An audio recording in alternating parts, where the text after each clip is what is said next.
Hi, everyone. Thank you so much for being with us today. Welcome to our Tri-Campus event, Sustainability at Home. We have a couple of fabulous speakers today, and then we also want to hear from you guys and learn about what you've been doing to stay sustainable during our work from home time or school from home time. So today I am pleased to introduce Adam Fehn, Program Coordinator with UW Recycling at UW Seattle. Hi, Adam. Hi. We have Ursula Valdez, a faculty member and Husky Green Award winner, woohoo, from UW Bothell. So thanks for being with us today, Ursula. And Allan Cortina, who is the sustainability coordinator at UW Tacoma. So Allan, thank you for being with us today. So at this point, I am going to open it up to Adam, and he will be starting us off with his story about Plastic-Free July. Thanks, Adam. Thank you, Torin. Yeah, as Torin mentioned, I am Adam Fehn. I'm a recycling program coordinator at the main UW campus. And so basically we do a bunch of things. We are in charge of outreach, so we make sure that students, staff, and faculty know how to recycle and compost correctly. And we also make sure that everybody has access to recycling and compost when they need it. So that's a little bit about me and what I do. But you're all here to hear about Plastic Free July. So I did something very interesting this past July. And if you all don't know about Plastic Free July, they have a wonderful website that you can go ahead and Google it. I think it's just plasticfreejuly.org. Um, but they have a lot of information on there and that was kind of one of the ways that I got into this. So my motivation for going through Plastic Free July, there was a few things. Right before this, our office, our team had done a screening of the story of plastic, which is a wonderful documentary that kind of shows you through the process of how plastic is manufactured, how we use it, how it's disposed of, the whole life cycle of plastic. And it's enraging in just the right way where it kind of like really wants you to gets you to do action. And so this was right around the time where our team was like, oh, hey, we should start promoting Plastic Free July. And I looked into it and I was like, I think I want to do that. So I actually did my own Plastic Free July. And it was a really rewarding experience for me. So going into this, I really wanted to reduce my waste in general. I don't know if you've seen those YouTube videos where they have people where they collect all of their waste for a year and it fits in a mason jar. I wasn't sure if I wanted to go quite that far, so Plastic Free July was a really good compromise and a starting off point for me. Um, and so my goal was just to reduce my plastic use as much as possible. And so I had a few strategies going into it. I wanted to reuse as much as possible. I had a bunch of serviceware and jars and things already collected in my apartment. And so those are things that I didn't want to go out and buy. I also had a lot of food already in my cabinets and in my fridge that, unfortunately was covered in plastic. So it made just more sense for me to actually use that stuff versus me going out and purchasing actually food and material that didn't have plastic on it. I only wanted to buy what I needed. So a lot of people have the privilege to be able to go out and look at all those zero waste stores and websites and buy a whole bunch of really awesome products. But I didn't necessarily wanted to do that. I wanted to make sure that it was my story and everything that I did was a little bit more available to a lot of different types of folks. Um, and so I only purchased very specific things. Like I didn't have an alternative to sponges, so I went and I looked for a natural alternative, and I found one that worked for me. So things like that. And I wanted to cook at home with recipes that didn't use plastic. And so it was a lot of looking at recipes, a lot of meal prep, a lot of work, things that um, on top of everything that I already had to do, and I wanted to allow room for exceptions. And so obviously, if there was a medication that I had that only came in a plastic pill bottle, be realistic, take that medication. And I also wanted to, much like on a diet, you have cheat days or cheat meals. I wanted to allow myself some wiggle room for cheating. Um, I'm not going to say the brand, but there was a brand of yogurt that was on sale that I bought two of during my plastic free July. Just couldn't resist. And that's more sustainable in the long run. If I wanted to complete this challenge without totally breaking down and relapsing and buying a whole bunch of plastic, it just makes sense to start off slowly and build those habits. Versus going completely cold turkey and maybe not going plastic free the whole month.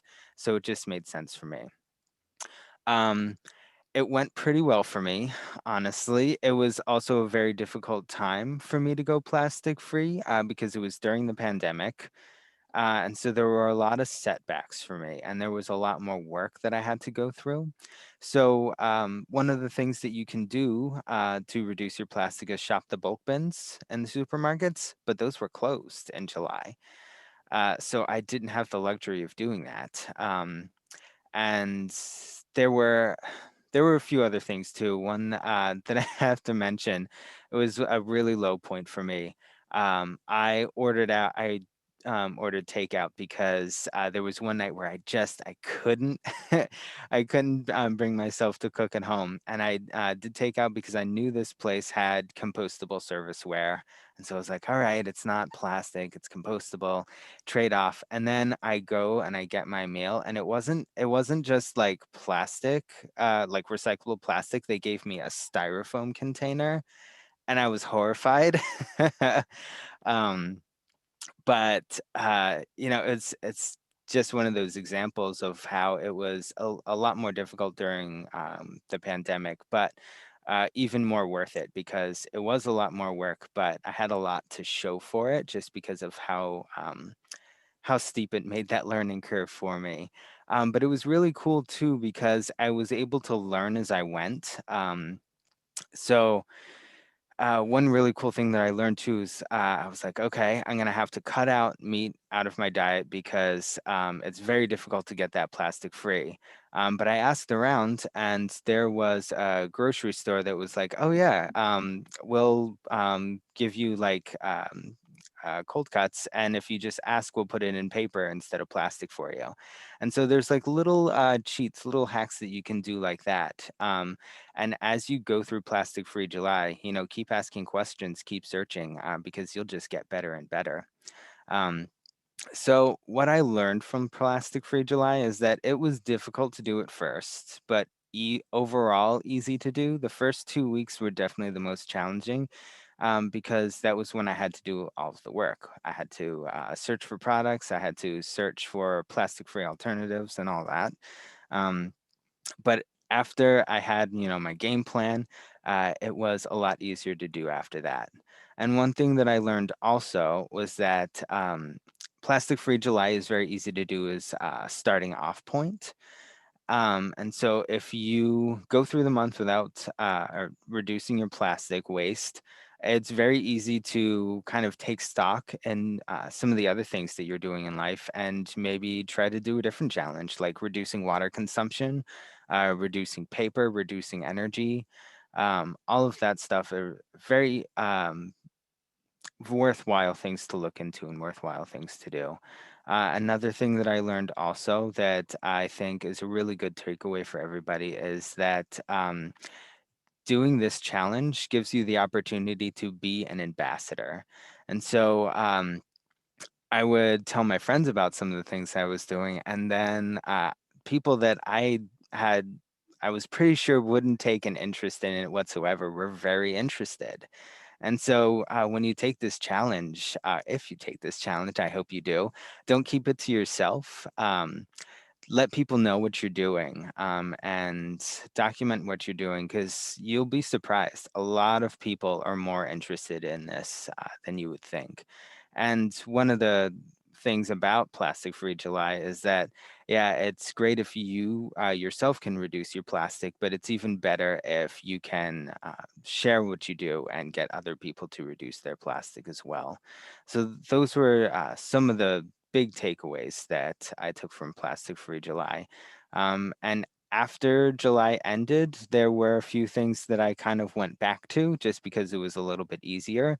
Um, but all of the things that I took with me, there's quite a few things that I'm still doing. So I'm still reducing my plastic waste a lot. And I was able to take what I learned too and apply it in other ways and reduce my plastic waste in other areas of my life as well. So if you do end up taking the Plastic Free July challenge, and I hope you do, it's very worth it. And I'm going to stick around for questions too at the end of the presentation.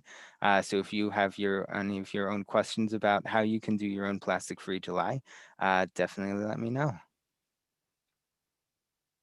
Awesome. Thank you, Adam. That was super interesting. And we're happy that you're going to stick around for questions. I'm sure that people have questions for you. So next, I will turn it over to Ursula. Ursula, take it away. Thank you. And I'll share my screen. And thanks, Adam, for sharing your experience. Definitely, we share a lot of the interest in there, and I'll kind of chime in on what you just mentioned. So thank you, first of all, for everybody to having me here. And I'm going to be talking a little bit about like not my research or anything associated to that, but just how do I do it at the level of my own house and my own practices. So I'm an ecologist and conservationist, and actually I've been working for that. I teach about these issues, and I always feel like once you get into this field, it's a responsibility that you have to embrace it. You have no option, right? But I do it with a lot of really like things that I've been learning over time, and I love it. So whenever it probably has happened to many of you, when people think that you're a love for nature, you have love for nature, you're a conservationist, they're going to be you're going to be identified as a tree hugger. And then obviously we all know that that's way more like being really engaged and be a participant in reducing your impact in the ecosystem is something that it goes way beyond, and it takes so much effort and compromise. So we all know, right, that well, we are doing by just being one more individual that is added to the huge population of diverse organisms to the planet, we have an impact. We all have learned about it. Many of you guys have taken classes about this, the ecological footprint. Many of you are teaching classes, and there's plenty of things that people tell us, how can we do it? And Adam just showed an excellent example that I've been using for a while too, and then passing that to my students. So there's multiple things, and over the years, I've been like now, since I was a student, so that's a little bit more than 20, almost 30 years since I was a student. And I was engaged in this kind of things. And there's been a process to get and embracing some of the actions that we needed at the personal level. And that's what I think that is pretty important, is that we have to, it goes beyond what we can talk about, what we can say, what we can be passionate about it. It's just so many things that it can bring as a personal commitment. And that is really hard. I'm not going to say that is easy. Now it feels like it goes with my life everywhere, but at the same time, I have to say it's a whole process. Since I was a kid, I've been influenced by my parents and their love for nature. I don't have kids. I have my husband, that we don't have kids, but I have family, and I have nephews and nieces who inspire me to like pass the same kind of like feelings and experiences that my parents have, and the respect for nature.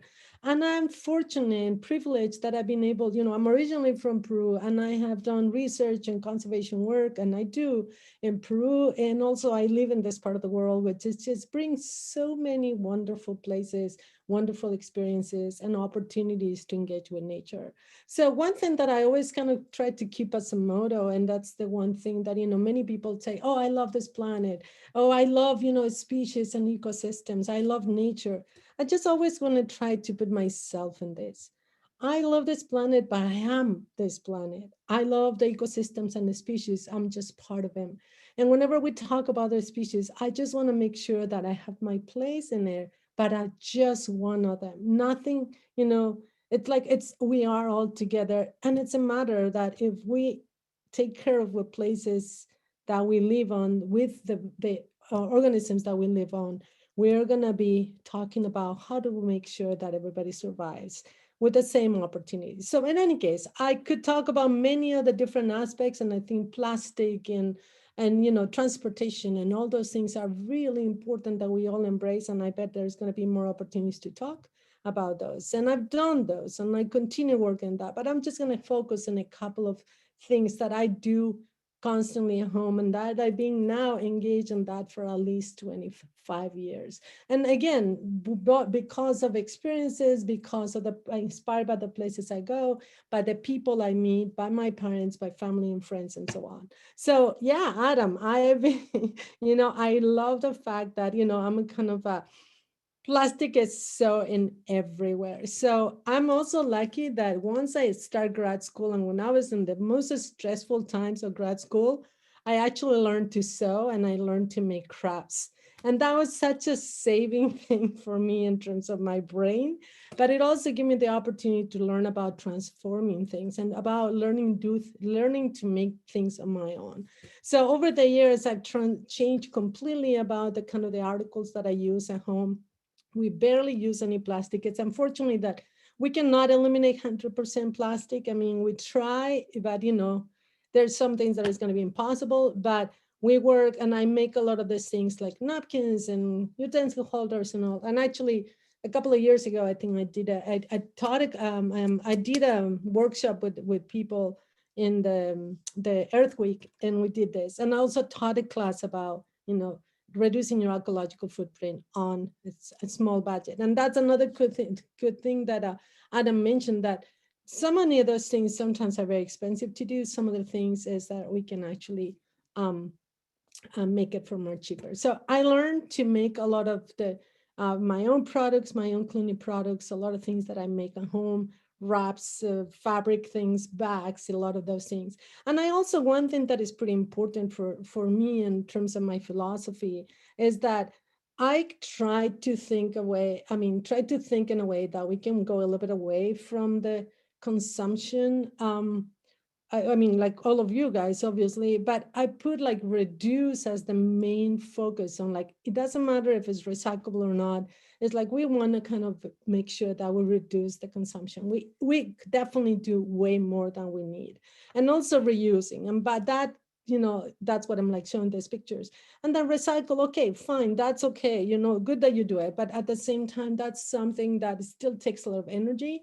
So if we could emphasize more on this and, kind of like limit recycle, then I feel like, and at least in my personal experience, it's a big deal. So now the rest of the things I'm gonna just concentrate on, like, a really big kind of a life project that I took when I moved in with my husband to this house, right? So the picture here, this is our house in Seattle, and this is some of the pictures. And I don't know if you can see here, but this is the lot. And you could see that this is a picture that was taken 13 years ago by Google. And you see like a lot of grass in here, lots of grass in here, and then, a tree and stuff here, and then more grass and maybe a few bushes. So over the past, since 2012, actually, and till now, we have worked so hard in transforming. This is a little much more recent picture, and you see now that it's a little bit hard to see in this picture, actually, once I put it in here, but we have created habitat for wildlife. We have turned our front yard into this vegetable garden. It took a lot of time and years to just move into it. And we have tried to create our house surrounded by gardens that are beneficial for humans and for wildlife. So just to show, again, it was a process. It took a while, a lot of trial and error. And then finally, I feel like we have got it to a good point where we can just do pretty much kind of bring a lot of things to what we do into our daily life. And how do we use this garden in a very beneficial way for obviously for us, and using sustainable practices and so on. So, obviously, all these benefits that I can get out of having an integrated home food system in which we produce our food. We produce, especially in 2020, we produce way more. We added more beds and things in order to not only have a little bit extra, but also I used being making with my husband these boxes like every other week, or depending on the production, that we could share with some of the neighbors. And I don't know if you know about Buy Nothing movement. We are part of that, and we can share with people who actually are in need of all these things, or just like, having a little extra supplement. We have so much production of tomatoes. Obviously, we're eating a lot of tomatoes, but we preserve some of that, and then I can save it for like many other times of the year. So this is just one of the crops that we grow. It just, the pictures are great, so I just kind of put it those. But we have many other crops, and then we don't we just use them. We harvest kale and all year round. The other thing that is really important for me as a scientist, as an ecologist, and as an educator is that not only I can provide with our gardens food for humans, but it also I'm providing habitat for, and I'm using a combination of garden and crops with like plants that are native and things that provide services to the local wildlife. So we have a lot of pollinators, a lot of birds, and we do the whole cycle. It's a permaculture system, trying to do an ecological approach in our garden, in which we do the whole, compost, goes to worms, then I feed my beds, and then it provides opportunities for many other interactions. And here, this is one of my favorite examples, a current who was being attacked by some sawflies, and then it's like the picture was cut. There is a paper wasp who I actually found predating on this. The other thing that this garden, besides the benefit of the food and then actually the mental health benefits to just go outside during the pandemic, and also teaching, is that I was able, normally I'm a field biologist and I spend a lot of time in the field. If it's not here in Washington, it will be in South America, collecting data that I use information of that for my teaching. I use my garden as one of the main centers for just document a lot of species interaction for my classes. So there has been a whole process, again, several years of using, putting a lot of effort. It's not easy, but once everything starts working, it just gets to the point that you can just, okay, now it's, there's lots of birds. I count birds in my garden. I have a list of species and so on. The other thing that is really important for me and also my husband, we both share the philosophy, is that we can integrate some other aspects of enjoying life in terms of, transportation and community engagement. We do a lot to do with like policies associated to reducing ecological footprints in transportation and so on. But also we use a lot of these things in education of even our own neighbors. So these are kids from friends, kids from neighbors who come to our garden, and they can take a learning experience of that.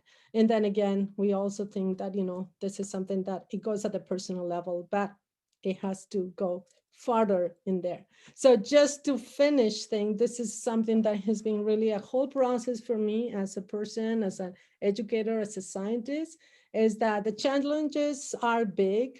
You need to change at the personal level, but we hope that that impact is going to be collective.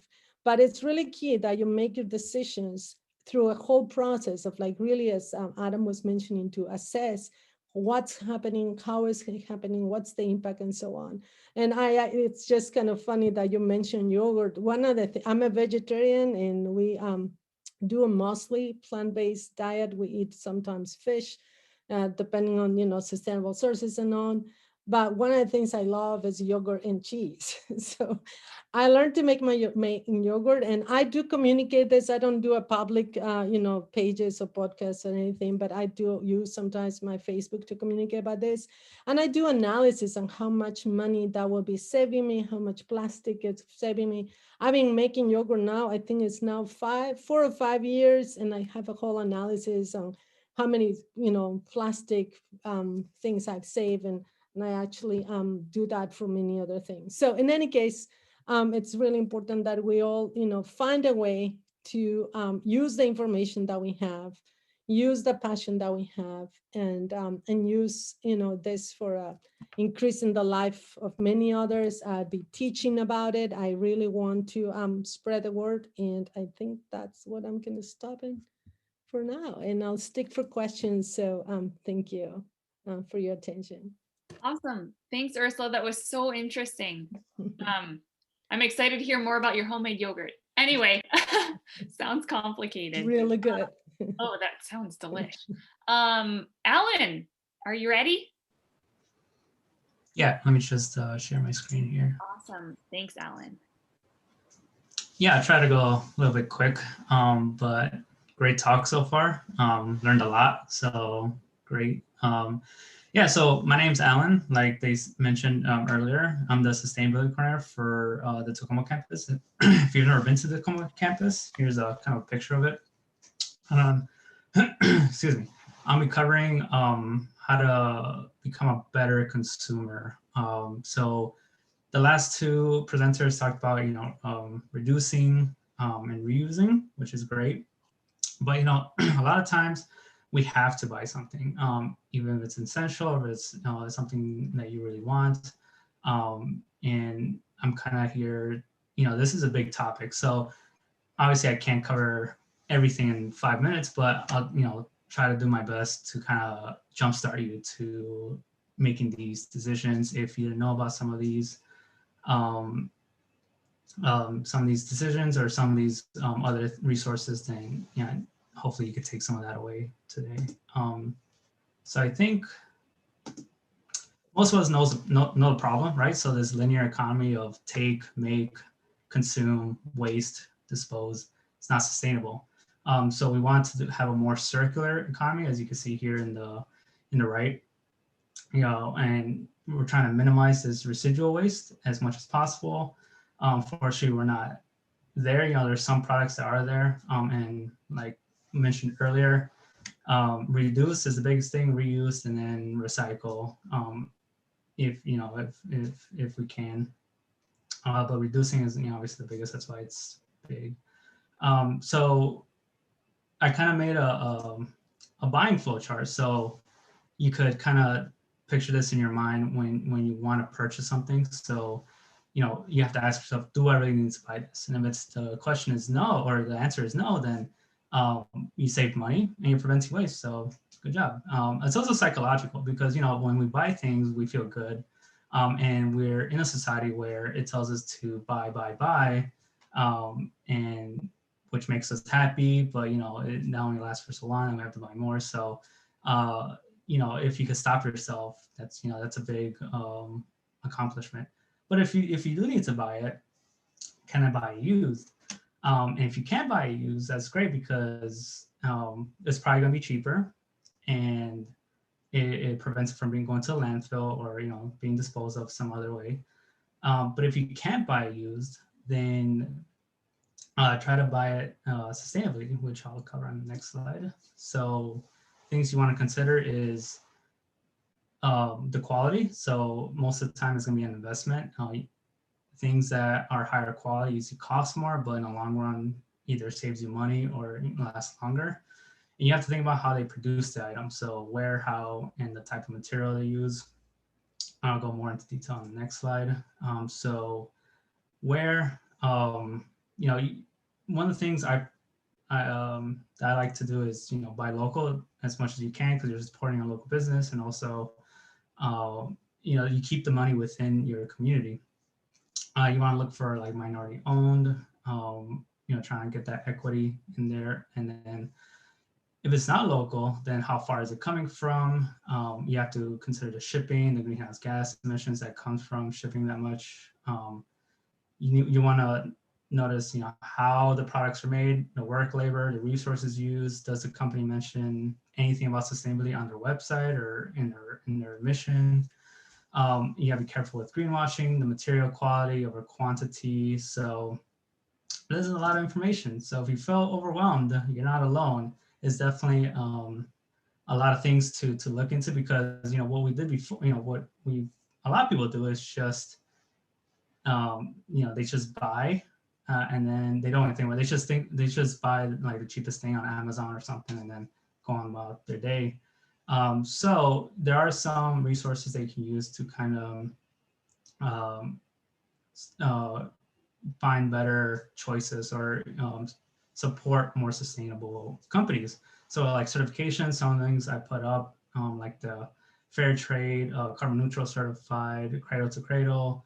But the one I go to, my go-to certification is Certified B Corporation. So this accounts for ethically produced, environmentally friendly, all that. Obviously, no company is perfect; they all have flaws, but at least this is better than just a random, cheapest thing that you could find on Amazon to buy. So some examples of these companies are like Patagonia, which a lot of you probably heard of, Seventh Generation, which is a clean company. And some more local in the Tacoma area, there's a Drop in the Ocean, and then Tikertopia, which is located on Pacific Avenue and right by the campus in Tacoma, where they reuse little stuff to make toys and crafts. So Ben & Jerry's too. So these are just some that you could look at. But most of them are B certified or have some kind of sustainability on their website. And real quick, a little plug for Ecosia. If you haven't heard of it, it's a search engine that takes 80% of their profits and plants trees. So instead of using Google or whatever search engine, you could be using Ecosia, and then they plant trees from the profits from your searches. So just a little plug there. And you have to be careful with greenwashing because there's a lot of stuff out there where they try to benefit from this stuff, or try to either not be very vague about the sustainability, or they could claim they're sustainable, and people will buy, pay a premium for it, and they could be doing the status quo, or not doing anything at all. So you gotta be careful with that. And some examples would be like this stuff, like water bottles. Definitely, obviously you could, if they're using recycled bottles, great, but you should really be using reusable water bottles. So, it's kind of, do you really want to buy this because it's recycled, or, there's a better alternative. Or like this one with the cute seal, it says it's phosphate free, but nowhere does it say, that it's, the materials you use, or, if it's environmental friendly, anything like that. So just be careful of those things.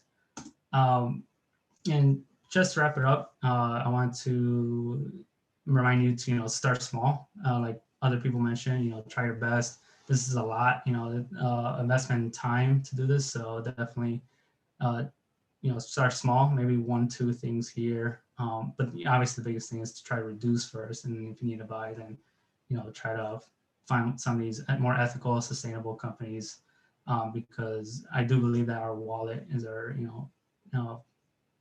one of our biggest powers as consumers. So thanks for letting me share. Sorry, I went over a bit of time here. That was great. Thank you so much, Allan. It was a nice sort of combination of kind of all that. It was a nice ending to the other presentations. So now we are going to listen to just a quick podcast that was put together by UW-Tacoma. So Damon, I will let you put that on.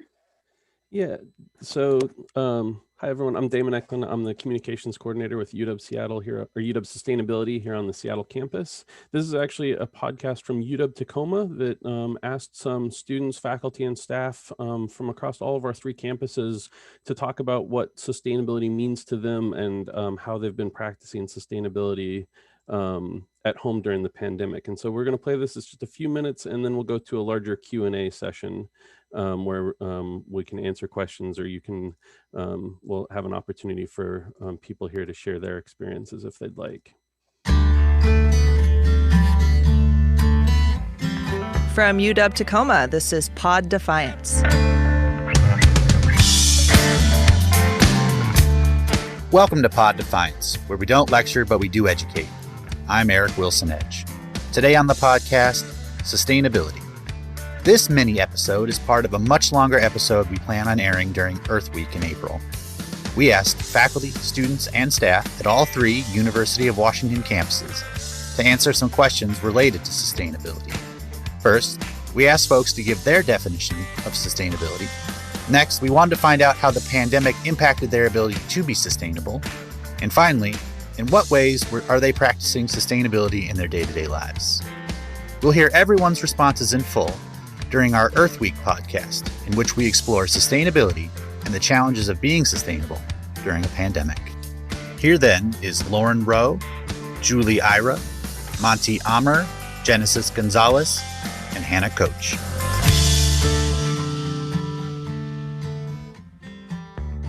Sustainability to me is the intelligent and thoughtful usage of natural resources that enable the resources to be available without excess depletion for future usage. To me, over the years, it has also expanded to include the health and well-being of the communities that are making, farming, producing these resources for our consumption. To me, it's not very sustainable if it still includes unfair wages, unsafe working conditions, or child labor. I think the pandemic forced me to take a step back from my usual busy life and take a break. I was so used to functioning in a fast-paced environment that when everything shut down, it was definitely a shock. All of a sudden, I had a lot of time on my hands, and so I learned to invest that free time into new hobbies. I ended up starting my own garden at home, and gardening was both a learning experience and a leisure activity. It was definitely a great way to get some time outdoors after being on Zoom all day, and it allowed me to become more in touch with the food I ate. The process of spending time growing and caring for your food helped me appreciate what I ate and the work that went into growing it. And so it was a gateway to learning more about sustainable agriculture. I try to, in a sense, boycott companies that do not have a real legit sustainability concept. It's pretty easy for me to tell what companies are using sustainability as a marketing tactic. And so in that sense, I do boycott certain companies that don't have a legit sustainability concept, because it does not make sense for our future or our present to be like making goods that we don't necessarily even need, that are wasting energy and they're wasting our resources. I think for me and for a lot of people at my age, like, we have more of a connection to the animals and the non-human creatures that exist. You know, you can see it as like, yes, these aren't humans and they aren't being productive and they don't make money for us, but there is a true value to the ecological system, both, you know, just the actual like forest, the ocean, but also the animals and whatever inhabitants that are there. Like, there is value to them despite the fact that they are non-human. And I guess for me, and I think a lot of other people, things don't have to necessarily affect us personally for us to be in tune. The optimism I cultivate is around the vitality and the adaptability of the human spirit and the goodness of the human spirit, all things said and done. And I think focusing on our social capital, our relationships, and our relationship to the resources around us is really the key. So not to say that consumption and waste are not huge issues, they absolutely are, but in the current circumstances, I certainly couldn't cultivate much optimism about sustainability and my role in, environmental sustainability if I were solely focused on my plastic consumption and, my ability to recycle any of it. So I do the best I can, but it's certainly an ongoing challenge. And it was before COVID, but it's certainly hard to keep your spirits up given the current circumstance. And I think that's why it's important to encourage those relationships and that access to one another, just checking in and making sure that people have what they need. And once we have those bonds and we know what's important, I think, again, it'll be really not easier, but more attainable, at least more imaginable, more a tactile sense of grasp on the fact that we can make big changes. Yeah, so that was just a few thoughts from some different people across our campuses, and thought that that would be a good way to kind of kick off an open discussion section here. We've got, Torin, I'll let you kind of introduce some of the questions that we received before the event. If anyone has any questions that they'd like to ask our panel, or experiences they'd like to share of ways that they practice sustainability at home, or tips that they'd like to share, we can use the chat. And Torin, I'll let you go ahead and kick things off. Yeah, thanks, Damon. So we had a couple questions that we asked students, staff, and faculty at all three campuses before putting this event together. So the questions were, how have you been practicing sustainability at home during this pandemic? Do you have questions about sustainability efforts at any of the UW campuses? And how have your sustainable choices changed at home since this pandemic? So first and foremost, we would like to hear from any of you. So feel free to, I believe you can unmute yourselves, and can they, Damon?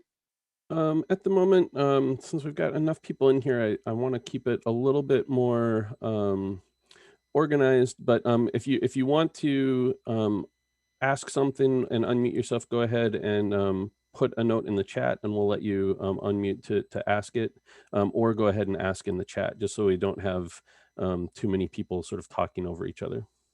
Awesome, thank you. And also, if people have questions for the presenters as well, that would be great. So let's see here. I'm gonna see, so a couple of students for the question, how have you been practicing sustainability at home during the pandemic?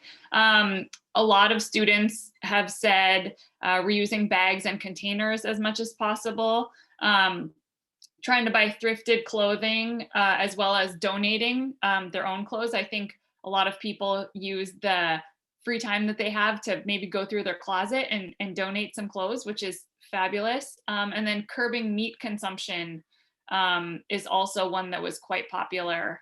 Cutting carbon emissions, driving less, which, you know, makes sense because most of us are on Zoom most of the time.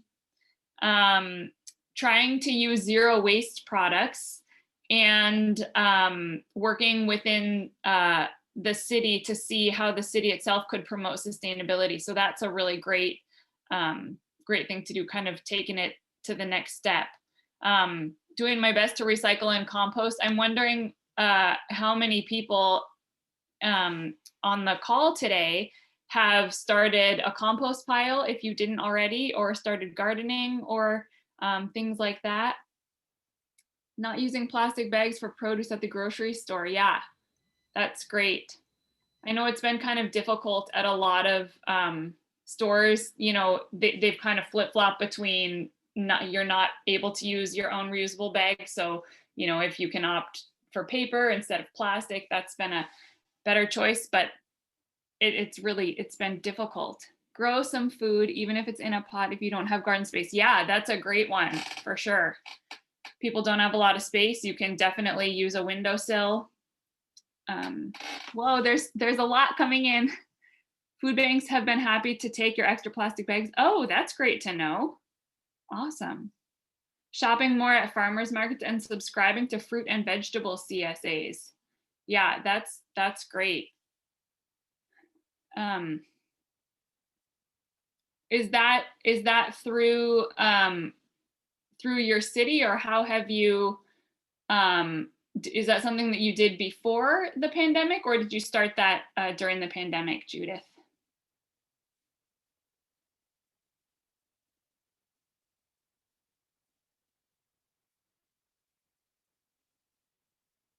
So to the panelists, how have you guys kind of tried to stay sustainable at home during the pandemic?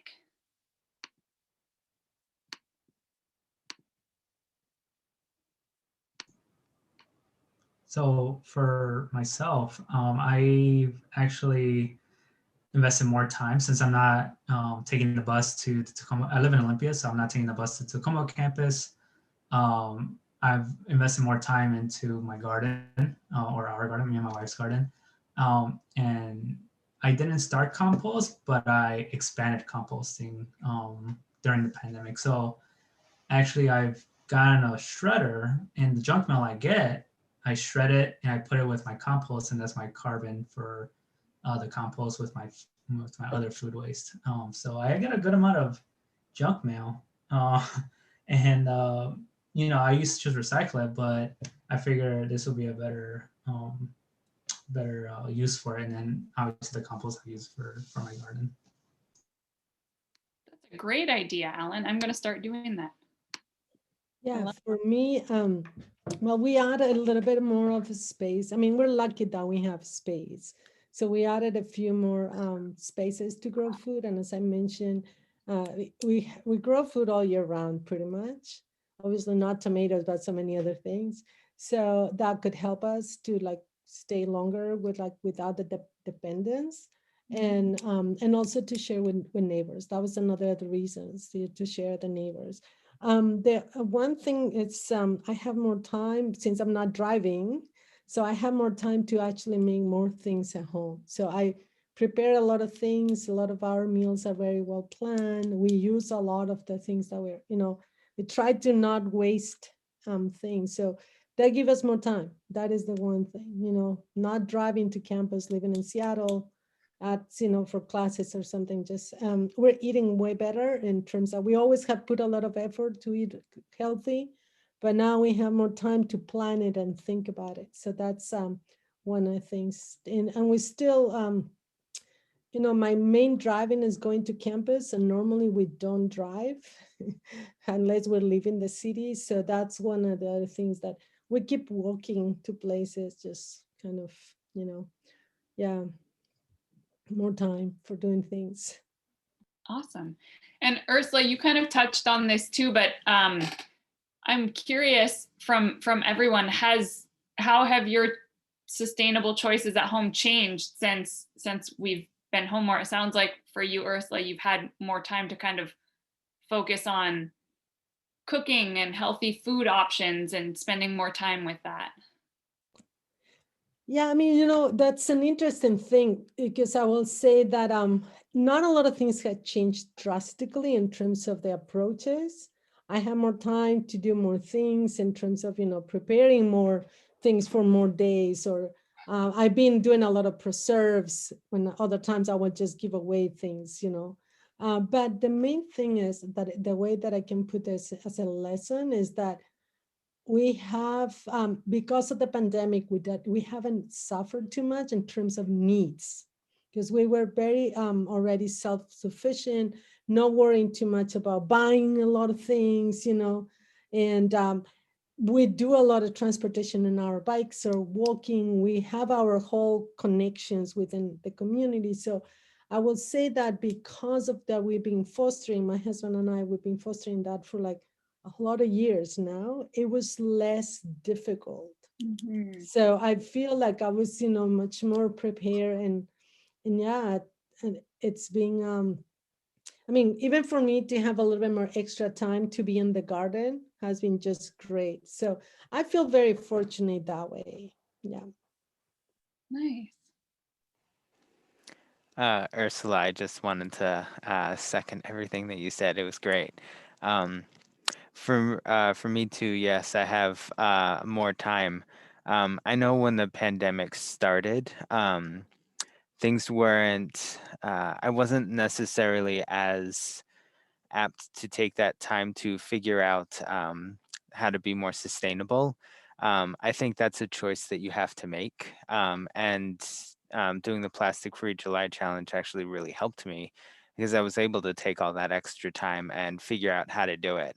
I think if it had been like normal, how I work and live normally, it would have been a lot more difficult to take the time to make all of those decisions.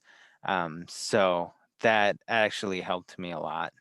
But in terms of actually reducing your waste and trying to live more sustainably, it is a lot harder during the pandemic right now. So yeah, it's just all about making those choices. And I also wanted to say that I don't have a yard, so it's a lot more difficult for me to grow food, but I have grow lights and I have a shelf, so I do grow my own lettuce. So there are a lot of things that you can do in ways that you can be more sustainable and also be closer to plants. Awesome.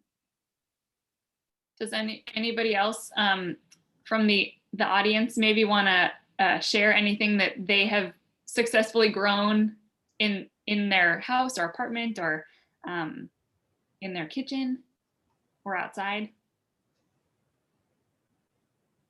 And I think Allan, you were going to say something as well. Well, yeah, I just wanted to mention real quick that in a lot of terms, in some areas we're more sustainable, but in some areas we're less sustainable. So obviously eating out, we can't do that, or for a long time we couldn't do that. So her favorite restaurant only served the go containers was styrofoam, so we chose not to eat there. But obviously we can't. We still indulge here and there. As long as they have like compostable, or even sometimes we'll get plastic. But I just wanted to mention that I feel like going towards sustainability could feel overwhelming.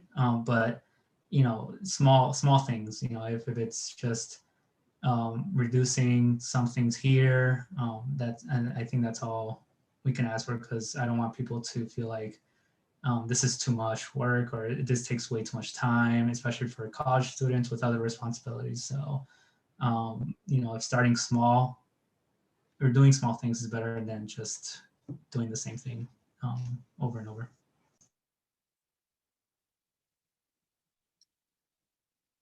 Awesome.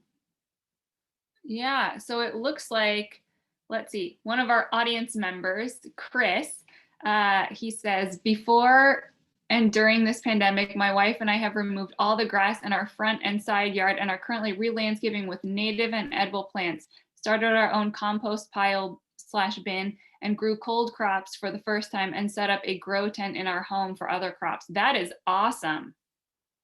Way to go. I'd be interested to hear, that's quite a big project. I'd be interested to hear how long that took, and if you had any challenges, and that's quite impressive. Chris, if you'd like to unmute and chime in more, I think that it sounds like a project we'd like to hear a little bit more about. Yeah, so I think for me, definitely we always wanted to get rid of our front yard because the grass was just too much maintenance and was not doing anything for us really, or for the environment. So we currently live on a 2-acre lot in Tacoma, right by SeaTac Airport. So it's kind of a rare find. We have a wetland in our backyard, so we wanted to focus more on making our front yard usable for us and for wildlife, since a lot of the water runoff that runs off our property goes into the wetland. And so we wanted to make it safer, and we started removing the grass as much as we could. And we're currently, we've laid out cardboard boxes and are covering it with wood chips. So right now we are making sure that no more grass pops back up, and we've already purchased all of our native plants from the King County or the King Conservation District plant cell that we'll be picking up soon to plant all natives, as well as we purchased a bunch of edibles such as fruit trees and bushes that will benefit us as well to mix in with those natives. So just we've been working on that all year, and it's coming out great. And so yeah. Wow, what a great project. That's amazing.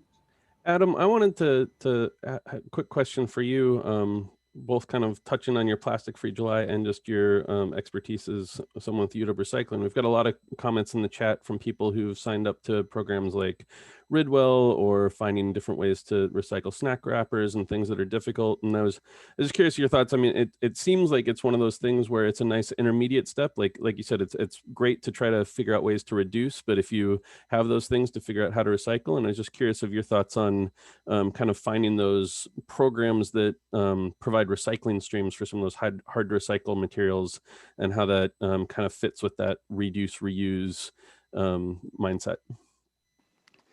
Yeah, that's actually a really good question. We're really lucky to be in Seattle, where we have so many different resources. And I should say I'm in Seattle, but even in the Seattle area, around Tacoma and some of the suburbs, we all have some really great resources to be able to recycle these hard to recycle items like plastic film, electronics. Whereas if you were in a more rural area, where I'm from, rural Pennsylvania, I wouldn't in a million years be able to think that I could recycle some of the things that I can in Seattle and the surrounding areas. So we're really lucky in that respect. And even though we have so much available to us, sometimes it can be difficult to find those resources.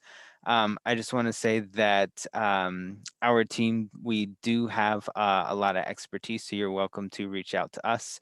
But Seattle Public Utilities, they're the experts on those sorts of things. So they have a really wonderful website where they have great information on how to recycle those things, and if they can't be recycled, how to dispose of them properly. And then King County also has a great website too, with lists of vendors where you can take your recyclable products.